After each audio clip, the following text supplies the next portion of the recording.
o kumuha ka ng insurance pero mas mahal yung premium or yung payment na binayaran mo kaysa dun sa kakilala mo. Bakit kaya? Pag-usapan natin ang occupational rating. Now, may na-discover ako na trabaho na hindi ko rin akalain pasok pala sa occupational rating yung trabaho nila.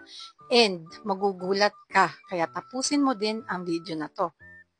In insurance, basahin natin, especially if life, disability, or health yung kinuha mong insurance, your occupation is evaluated for its level of risk. If your job is considered hazardous or high risk, ayan yung mga sample, your premium may be higher. This increased cost is due to what often called a rated policy or occupation loading.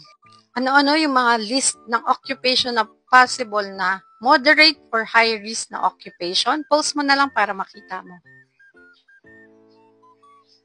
Ito yung medyo nagulat ako, no? Kasi parang hindi masyadong common na natatanong or common na nagiging client ko, which is pwede palang maging high risk or moderate risk ang isang sports coach or mga sports na occupation. Kung gusto mong malaman kung ano yung mga list, paki-post na lang ang video na ito. At alamin natin kung bakit nga ba ganoon ang hatol ng mga insurance company.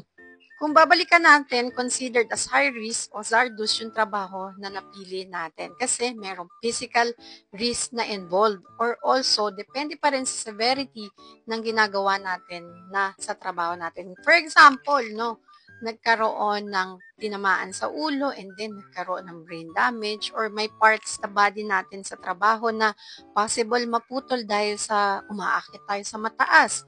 And then, anything na mako-considered mo na magiging risk sa life is considered na hazardous or high risk.